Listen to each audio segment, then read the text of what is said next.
Okay, so get this. TikTok went dark for a bit. Microsoft's all in on AI. And China's making some serious moves in the chip world. Yeah.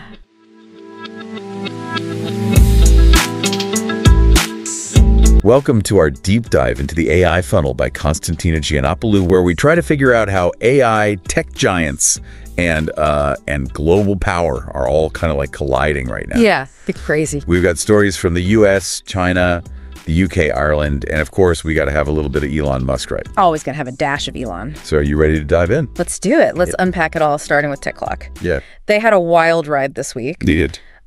They shut down in the U.S. Temporarily. Yeah. Over security concerns. Right. And then they were brought back online. Right. After President-elect Trump extended the deadline for ByteDance to sell its U.S. operations. Talk about a cliffhanger. Yeah. And then on top of that, the Supreme Court decided to uphold the ban. Right. So the pressure's still on. It's a high-stakes situation. Yeah. You know, TikTok is this cultural powerhouse. I mean, they have so many users. So its future impacts way more than just one company. It's about data. It's about influence, the whole shebang. Yeah, exactly. And now we got this rumor that Beijing might actually bring in Elon Musk to help broker a sale to a U.S. company. I know. What do you think that would look like? I mean, Musk is kind of a wild card. Yeah. But he's also, you know, he's got this knack for making deals. Yeah. And navigating like these tricky political waters. Well, absolutely. This could be China's way of signaling that they're open to finding a solution. Right. You know, and they could potentially be getting someone who can just cut through all the red tape. Yeah, it would definitely be a headline grabber. That's for sure. Oh, yeah, for sure. Okay, let's switch gears to Microsoft. Okay. Which has been on this AI launching spree, it seems like. Yeah, they're really going for it. They announced Core AI, this new platform and tools engineering group, pay-as-you-go agents for their revamped Copilot chat, and even more AI features built right into Microsoft 365. It's a lot to take in. It really is. But it's clear that Microsoft is really trying to stake its claim in the AI-powered workplace. Right. They're making AI tools more accessible to businesses, you know, of all sizes, even individual users. Yeah. But it does come with a price. It always does. Yeah, they've raised the price of Microsoft 365 to include all these new features. So they're basically saying, hey, the future's here and it's going to cost you. But seriously, this new pricing model is interesting. They've got different tiers based on like how much AI power you need. Yeah. Which makes sense. It does. They're turning AI into a utility. Right. Like electricity or internet access. Exactly. And that is a really big shift. It's not just about having the technology anymore. It's about like how much of it you can afford to use. Right, right. It's a big change. Speaking of competition, OpenAI is about to release its O3 mini reasoning model. Yes. Which they say is going to be a game changer. What's the buzz about this one? Well, so O3 mini is designed for these more complex reasoning tasks that go beyond, you know, just generating text or images. It's about making AI that can actually like solve problems and make decisions. Right. In a way that's closer to how we think, you know, how humans think. Okay, yeah. We don't know all the details yet, but it's definitely piqued everyone's interest. Yeah, so while OpenAI is pushing the boundaries of what AI can do, NVIDIA is pushing back against the U.S. government's tighter export controls on AI chips. Right. Aimed at countries like China, Russia, North Korea. Yeah, they're not happy about that. So NVIDIA argues that these restrictions are going to stifle innovation. Right. Which is interesting considering they're at the same time praising some of the Trump administration's past policies. It's a weird stance. Yeah, it seems like we're walking a fine line trying to advocate for open collaboration while also navigating, you know, the realities of global competition. It's a tough spot to be in. Yeah, it highlights just how valuable these AI chips have become. Absolutely. They're like the building blocks for all of these advancements. Yeah. So, you know, controlling who has access to them, that's a huge deal. Oh, yeah, absolutely. And speaking of chips, Apple's making some progress with their U.S.-made chips from TSMC's Arizona facility. Right. Could this be a game changer for semiconductor production? It's a significant development, for sure. Okay. I mean, Apple's known for demanding top-tier quality. Right. And, you know, pushing the limits of what's possible with chips. So if Yeah. they can actually be successful with U.S.-based manufacturing, Yeah. it could signal a shift away from reliance on, you know, Asian manufacturing hubs. But China's not sitting still either. They've managed to snag a big chunk of the memory chip market, even with the U.S. restrictions. Yeah, they have. How are they pulling that off? Chinese tech companies are showing like remarkable resilience and resourcefulness. Wow. They're investing heavily in R&D and finding ways to kind of work around the limitations that are imposed by the U.S. Right. So it's a clear sign that the chip war is far from over. Yeah. And China is really determined to be a major player. For sure. It's a fascinating chess match. Yeah. It's tech giants and governments making these strategic moves on this global stage. But what does it all mean for the average person using these technologies? Yeah, like with Microsoft pushing AI into like everyday software, should we all be brushing up on our coding skills or something? Well, I don't think it's necessarily about becoming a programmer. Right. It's more about understanding how AI is going to, impact our work and our lives. Right. Like, for example, Microsoft's new pricing model for Microsoft 365. Right. That means businesses and individuals are going to have to make choices about how much AI capability they actually need and can afford. So it's like AI is becoming another utility. Right. Like electricity. Exactly. We need to be smart consumers and figure out how to use it effectively. Right. And with those choices, you have questions about access and equity. Yeah. Will these powerful AI tools be available to everyone? Or will it create like a digital divide between those who can't afford them and those who can't? Right. And then there's the whole concern about AI taking over jobs. Right.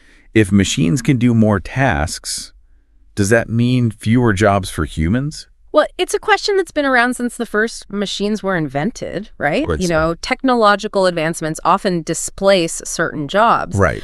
But they also create new ones. The key is to adapt and be prepared to learn new skills. Right. The jobs of the future will likely involve working alongside AI, not being replaced by it. So it's not about fearing AI. Right. But about understand how to work with it. Exactly. Okay, so we talked about the workplace, but AI is already in our smartphones, our social media, everywhere, really. It is. What are some of the implications there? I mean, that's where things get even more complex, right? Yeah. We need to be aware of things like data privacy, Right. potential biases built into algorithms, and the possibility of, manipulation. Yeah, speaking of manipulation, even though TikTok's back online for now, those security concerns haven't gone away. Right. And now we have Perplexity AI, backed by Jeff Bezos, no less, Wow.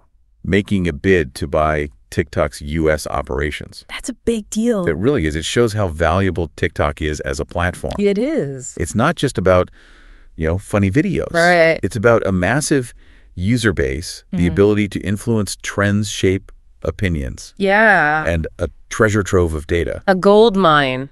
Yeah, which is why it's so crucial to have these conversations about responsible AI development. Absolutely. We need to make sure these technologies are being used for good, Right. not for, harmful purposes. Absolutely. We need to be mindful of the potential unintended consequences. Right. And work to mitigate those risks. It's about finding a balance between encouraging innovation Right. and protecting our values. Yeah, you mentioned earlier that different countries are approaching AI in different ways. Yeah.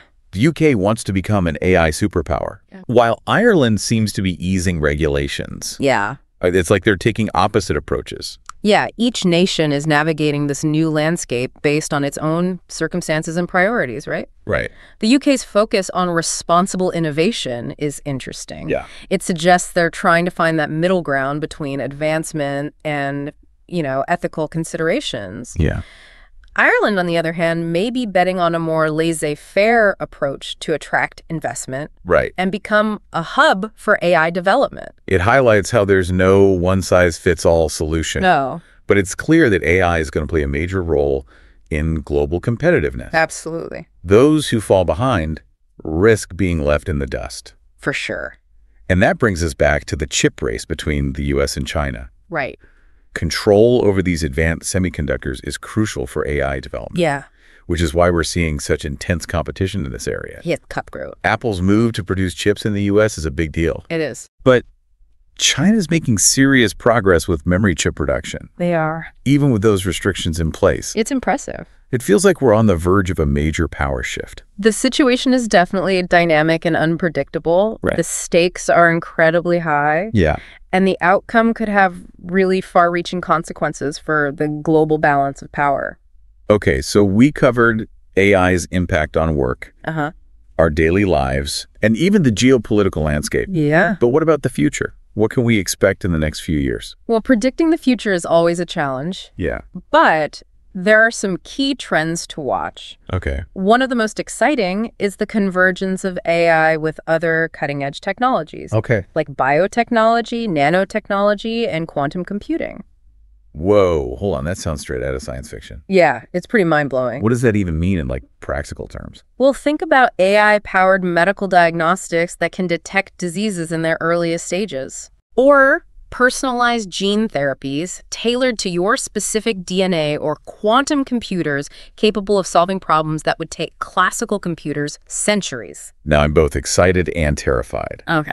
But it sounds like AI is going to be the defining force of this century no matter what. There's no doubt about that the challenge now is to shape its development in a way that benefits all of humanity. Right. Okay. Before we get too carried away with visions of the future, I have to ask about one more thing. Okay.